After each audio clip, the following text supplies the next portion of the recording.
नमस्कार। मैं अपने चैनल पर आप सबों का हार्दिक अभिनंदन करता हूँ। मैं आज पटना E20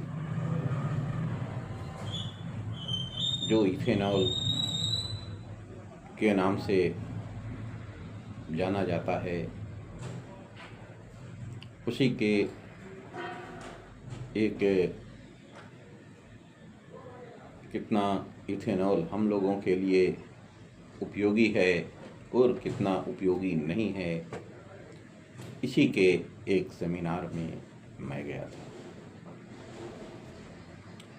उस सेमिनार में इथेनॉल के बारे में बहुत सी बातों पर चर्चा हुई। इथेनॉल से हमारे गाड़ियों में होने वाले लाभ और उससे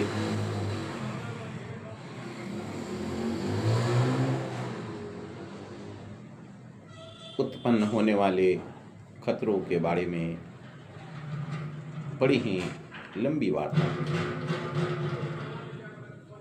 एक से एक विशेषज्ञ लोग अपनी व्याख्यान में इथेनॉल के बारे में जनता को जागरूक करने के लिए बहुत से सुझाव हम लोगों को दिए। उनके सुझावों के बारे में जहाँ तक मेरी समझ है, मैं मानता हूँ कि उनके कुछ सुझाव मुझे बहुत अच्छे लगे, लेकिन उनके कुछ सुझावों से मुझे थोड़ी सी अपने आप को भिन्नता नज़र आई।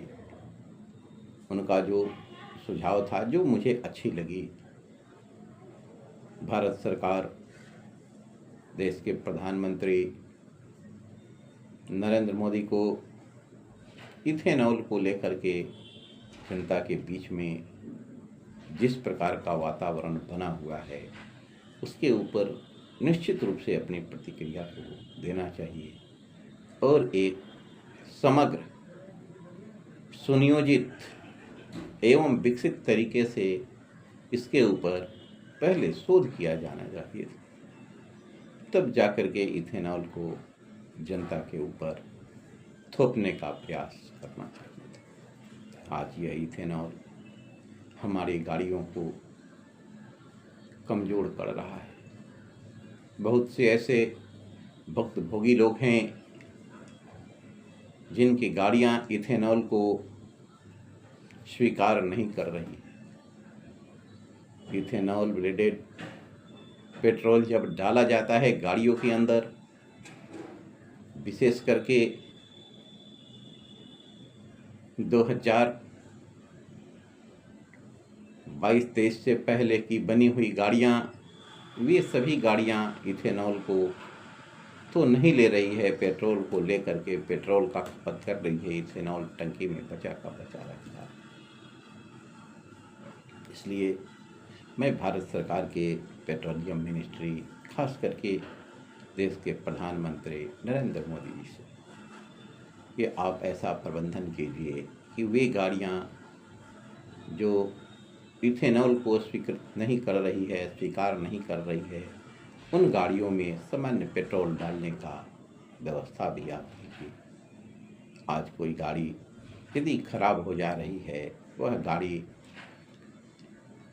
शक्ति विहीन होकर के चल रही है, धुक धुक करके चल रही है, इंजन में धक धका सा जब कभी बंद हो जा रही है, कभी चालू हो जा रही है, इस प्रकार की स्थितियाँ गाड़ी के अंदर विकसित हो रही है।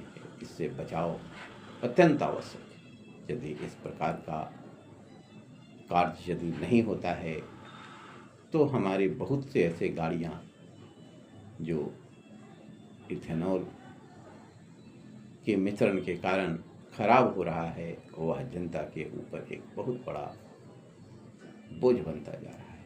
मेरे ही पास एक गाड़ी है जो इथेनॉल के कारण उसके चाल में अंतर पड़ जाए। जब कभी भी उस गाड़ी को चलाया जा रहा है, उसके टंकी में फ्यूल को भरा जा रहा है, तो फ्यूल उसके अंदर का जो पेट्रोल है, गाड़ी ले करके पेट्रोल को खपत कर दे रही है और पूरा का पूरा इथेनॉल बच जा रहा है। बार बार ऐसा करने के बाद मुझे जब शंका हुई कि गाड़ी के अंदर तेल है और वह गाड़ी स्टार्ट नहीं हो रही है, तो एक दिन मैंने खोल करके देखा और उसमें से तेल निकाल करके मिस्त्री से जांच पड़ताल कराया तो पता चला यह तो पानी। पेट्रोल तो गाड़ी ले करके ख़त्म कर ली, पेट्रोल जहाँ जितनी थी उतनी तक गाड़ी चली और उसके बाद और इससे इथेनॉल के कारण गाड़ी के टंकी के ऊपर भी अच्छा प्रभाव नहीं पड़ा है, उसके अंदर भी जंग की स्थिति आ गई। इसलिए मैं चाहूँगा कि भारत सरकार के ओर से निश्चित रूप से पेट्रोल पंपों के ऊपर दोनों ही प्रकार के पेट्रोल दिए जाएं। वह गाड़ी जो इथेनॉल लेकर के चल रही है इथेनॉल से भी चले, और जो गाड़ियां इथेनॉल को स्वीकार नहीं कर रही है वह पेट्रोल से चले। नहीं तो भारत में करोड़ों लोगों के पास ऐसी गाड़ियां हैं जो सब के सब नष्ट हो जाएंगे, गाड़ी भी नहीं हो जाएंगे। ऐसे लोगों के आर्थिक हालात को, ऐसे लोगों के सामाजिक और ऐसे लोगों के सुख और सुविधा के लिए निश्चित रूप से दोनों प्रकार की व्यवस्थाएं की जानी है। इन्हीं शब्दों के साथ मैं अपनी बातों को समाप्त करता हूँ। जय हिंद।